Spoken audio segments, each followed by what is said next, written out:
আছে তো হান্ডি পাতিল সবকিছু নিয়ে টেবিলে চলে এসেছি। হয়ে গেছে, একটু পানি দিয়ে দিয়েছি। এখন হচ্ছে যে পেঁয়াজটাকে ভালো করে মাখিয়ে নেবেন। আগে থেকে ধুয়ে রাখা ট্যাংরা মাছগুলো এর মধ্যে দিয়ে এই যে এভাবে কেটে নিয়েছি, ওগুলো দিয়ে দিলাম। আসসালামু আলাইকুম এভরিওয়ান, কি অবস্থা সবার? এই তো চলে আসলাম। আজকে ট্যাংরা মাছ হাতে মাখিয়ে রান্না করব। এগুলো রুবি আপা অলরেডি ধুয়ে দিয়ে গেছে, তবুও আমি একটা ধোয়া দিয়ে নিয়েছি। তো টমেটো দিয়ে হাতে মাখিয়ে এগুলো রান্না করব। আমি একটু পানিটা ঝরিয়ে নিচ্ছি। এখন সময় কয়টা বাজে জানেন?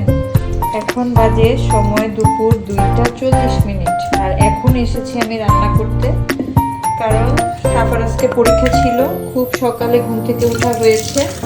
মেয়েকে নিয়ে স্কুল থেকে এসে একটু ভারী নাস্তা করেছিলাম, করার পরে আমরা সব ঘুম দিয়েছি। তো এই তো এখন ঘুম থেকে উঠলাম। তো ট্যাংরা মাছগুলো রান্না করব। আর হচ্ছে এইদিকে একটু গরুর মাংস ছিল, সেটা গরম করে নিব। এটা ডিপ থেকে নামিয়েছি। আপনারা পাশে থাকুন। পেঁয়াজ কুচি দিয়ে দিচ্ছি, লবণ দিয়ে দিচ্ছি, হলুদ পাউডার দিয়ে দিচ্ছি, মরিচ পাউডার, অল্প একটু ধনিয়ার গুঁড়া, এটা অপশনাল, চাইলে এটা না দিলেও হয়।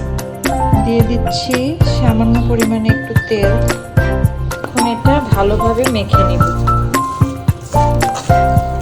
সুন্দর করে একটু মাখাবো যেন পেঁয়াজগুলো একদম নরম হয়ে যায়।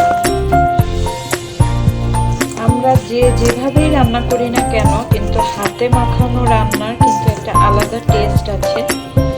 তো সময়ও আসলে অনেক বেঁচে যায়, আর খাবারটা খেতেও অনেক মজা লাগে। তাই আমি প্রায় সময় হাতে মাখানো রান্নাটাই বেশি করি। আর সাফার এক্সাম শুরু হওয়ার পর থেকে তো ছোট মাছ তেমন বেশি রান্না করা হয়নি। তো আজ আবার একটু রান্না করছি। তো এটা এখন হচ্ছে এগুলো মোটামুটি আমি ভালো করে মাখিয়ে নিয়েছি। এর মধ্যে টমেটো কুচি করে কাটা এগুলো দিয়ে দিব। এই যে এভাবে কেটে নিয়েছি, এগুলো দিয়ে দিলাম। যেহেতু আমরা একটু স্পাইস পছন্দ করি, এই যে কাঁচামরিচ দিয়ে দিচ্ছি অনেকগুলো। তো কাঁচামরিচ আর টমেটো সহ এখন পেঁয়াজটাকে ভালো করে মাখিয়ে নেবেন। যারা কাঁচামরিচ এভাবে মাখাতে পারেন না, তারা হচ্ছে হাতে গ্লাভস পরে নেবেন। একটু সময় নিয়ে মাখানোর কাজটা করলে তরকারিটা অনেক মজা হয়। তো আপনাদের কার কি অবস্থা বলুন তো? শীত কোন এলাকায় কেমন শীত পড়েছে? আমাদের বনশ্রীতে কিন্তু ভালোই শীত পড়ে গেছে। আজ সাফার বাবা শরীরটা একটু খারাপ, তো সকালে সাফাকে আমি পরীক্ষা হলে নিয়ে গিয়েছিলাম, অন্য সময় ওর বাবা নিয়ে যায়। তো সকালবেলার খবরটা তো আসলে আমি জানি না। তা আজ দেখলাম এত ঠান্ডা পড়েছে, মানে আমি অবাক হয়ে গেলাম। ঘরে থেকে তো বুঝতেই পারি না। এই তো মাখানো শেষ। এখন হচ্ছে মাছগুলো দিয়ে দিব। আগে থেকে ধুয়ে রাখা ট্যাংরা মাছগুলো এর মধ্যে দিয়ে দিচ্ছি। এভাবে তরকারি রান্না করলে সাফার বাবা প্লাস সাফার দাদা দুইজনই অনেক পছন্দ করে। আর আমার শ্বশুর তো আসলে ওইভাবে গরুর মাংস, মুরগির মাংস এগুলো খায় না। দেশি মুরগির মাংস একটু একটু খায়, তবে এভাবে গুঁড়ো মাছ রান্না করলে আব্বু অনেক ভাত খেতে পারে। তো যখনই এরকম গুঁড়ো মাছ রান্না করে আব্বুর কথা মনে হয়। আব্বু এখন খাগড়াছড়ি আছে। আজকেও মাছটা যখন রান্না করব তখনই আব্বুর কথা মনে হয়েছে। থাকলে অনেকগুলো ভাত খেতে পারতো।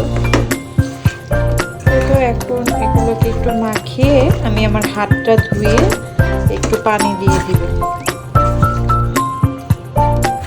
অল্প করে একটু পানি দিয়ে দিচ্ছি।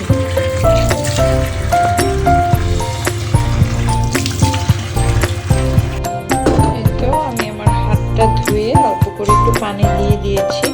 এখন হচ্ছে জাস্ট 15 মিনিটের মতো জাল করে নেব। নামানোর আগে ধনিয়া পাতা দিব, ঢাকা দিয়ে দিচ্ছি। এই গরুর মাংসটুকু এখানে গরম করে নিব।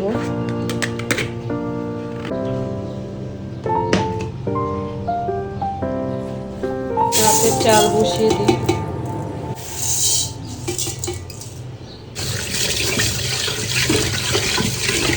ভালো করে ধুয়ে নিচ্ছি। এই চালগুলো হতে একদম সময় লাগে না। এখানে আমার তরকারিতে বলক চলে এসেছে, একটু নাড়া দিয়ে দিব। কি সুন্দর লাগছে না দেখতে। এভাবে পেঁয়াজ, তারপর হচ্ছে কাঁচামরিচ, ধনিয়া পাতা, তারপর টমেটো দিয়ে মাছ রান্না করলে অনেক মজা লাগে। ছোট মাছ হাতে মাখিয়ে রান্না করলে।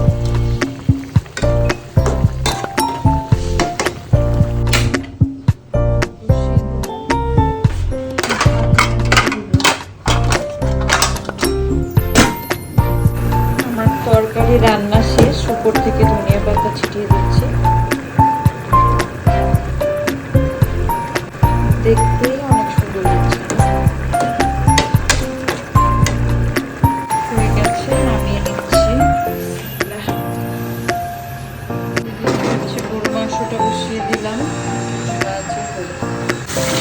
গরুর মাংস গরম হয়ে গেছে, নামিয়ে ফেলবো। আমি রান্নার সময় বলেছিলাম আজ আসলে দেরি হয়ে গেছে, তো হান্ডি পাতিল সব কিছু নিয়ে টেবিলে চলে এসেছি। তো এই তো এখন খাওয়া দাওয়া শুরু হয়ে যাবে।